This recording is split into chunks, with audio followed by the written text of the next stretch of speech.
Power back to black. It's time to power back to black. It's time to take our power back. Oh, you can't hear me? I said let's power back to black. Let's flip this. Black is power. Power is powerful when you activate it. It's activated by knowledge. It's your girl, Be Real, where my first name, last name is what? Nice. So be nice and remember. Yes. Hello and welcome to today's show.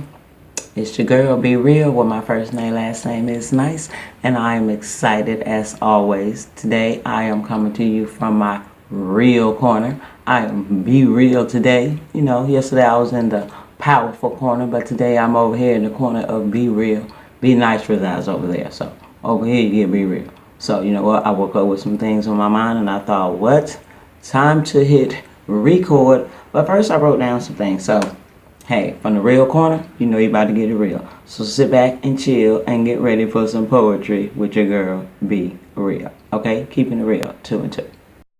Okay, let's do this. Poetry with your girl, Be Nice. Well, we said Be Real, right? This is the real corner so y'all can understand. Y'all can receive me as I keep it real.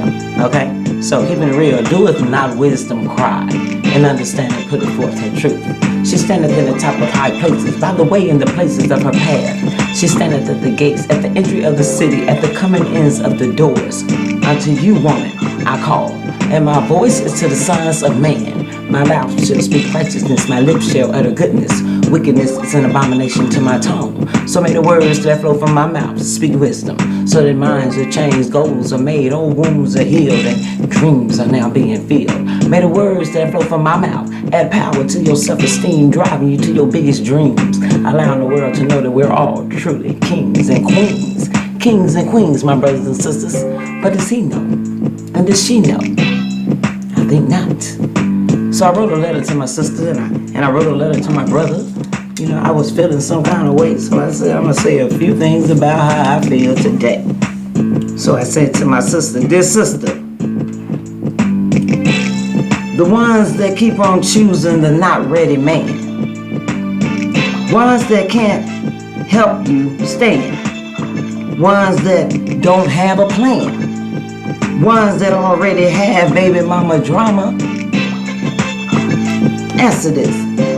If he has children that he's not there for, why would you want your child to be another number more? You see he don't have a plan for the ones on hand. Now you want to run and turn him over to the white clan plan.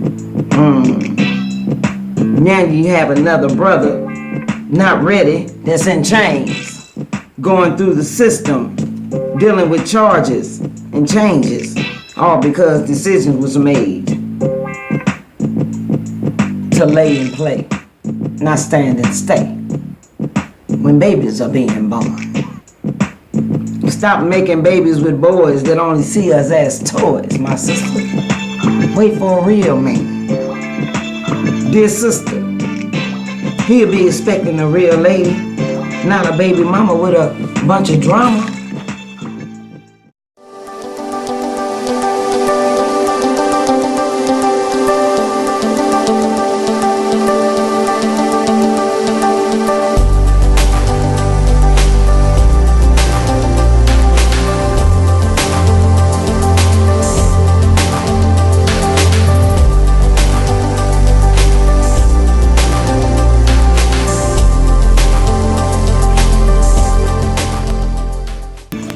So my letter to my brothers, my black man. Dear father, dear brother, dear son, dear friend. I'm writing this letter to say I'm not ashamed of you. I'm not giving up on you. You see, you're my backbone. You're my love Jones. You're yesterday's builder. You're today's yielder and tomorrow's fulfiller. Mr. Black Man, don't you know that you are highly needed to stand? Highly needed to rebuild your kingdom. Highly needed to be a man. Do you have a son? Does your daughter understand? Where is my daddy? Where's that man that laid my mama down now won't help her stand? Please don't tell me that's him with the sagging pants on. Did she pick a boy when she had waited? When she had waited? When she should have waited for a real man? Hey. Wow. Oh my God. That's my daddy. Should I be happy that he's here?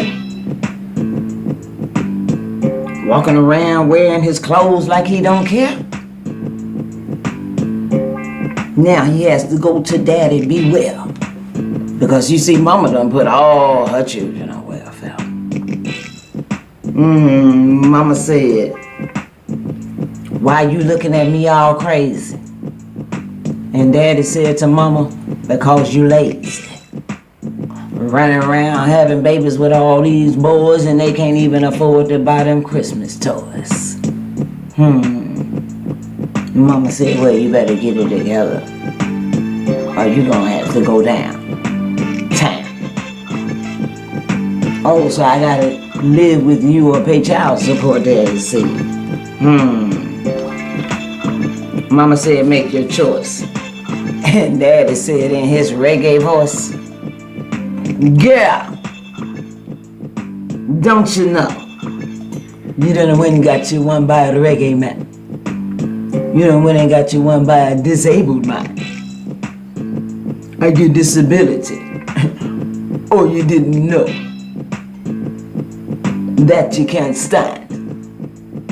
Because now you can't throw me with the white man, Klein, which is only to tear the black man down. Because you cannot get child support be from a disabled man. So daddy pulled his pants up and gained all respect. The child looked at mama and said, stay off your back. Take a stand, wait on the real man, stop making babies with boys. Hey, I'm only here to build you up, never to tear you down. You know, I have a lot of humor, but I'm really keeping it real. We got so many children in this world today that are just being born.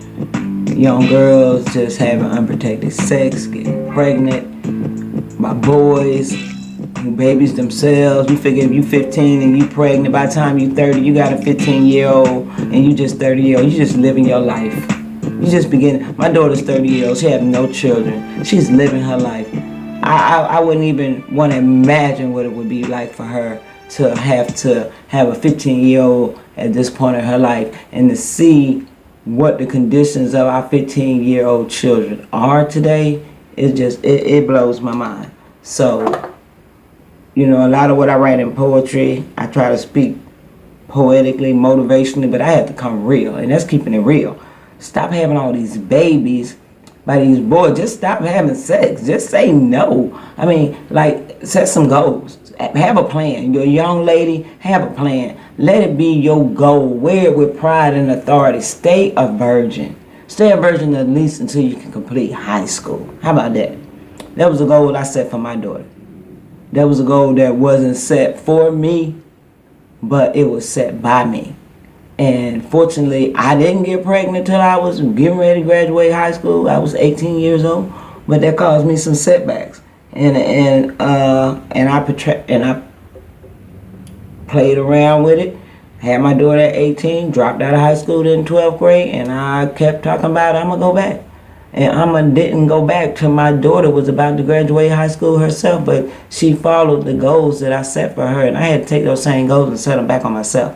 So when my daughter got ready to graduate from high school in 2004, I went back to school in 2003. I got my GED. So when my daughter blessed me with her diploma, I blessed her with mine. So it's all about giving back, going back, giving back, going back. If you got to go back, if you got to go all the way back and get that GED, go and get it. I don't care how old you are. I don't care how long you've been standing behind that job, 11, 10, 12 years, and you know you feel all secure in your job. But I'm telling you, if anything happened and you lose that job and you got to go down to that unemployment office and you don't have that GED, they don't care nothing about how many years you worked at that job. You need your GED. I don't care how old you are. Age is no number to be saying that I'm too old to be going back to school. You're never too old to be going back to school. In 2004, when I got my GED, I went on to college and I became an even better me, a bolder me, a blacker me, a prouder me.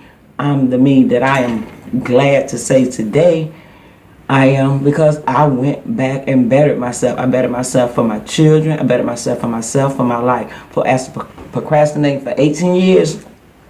Yeah, 18 years after dropping out of high school. My daughter going to graduate 18 years later. I procrastinated about what I was going to do for 18 years. I'm going to go back. I'm ain't going to do nothing.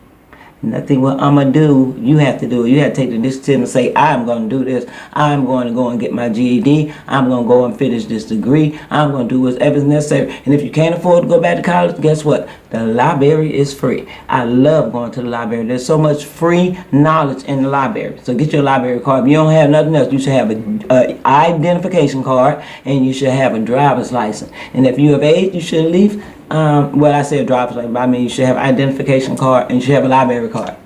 And you should have a driver's license if you're of age. But if you don't and you really don't know how to drive, then just leave it to the ones who do. Thanks for enjoying Poetry Moments with your girl, Be Real, with my first name, last name, Nice. Power back to black.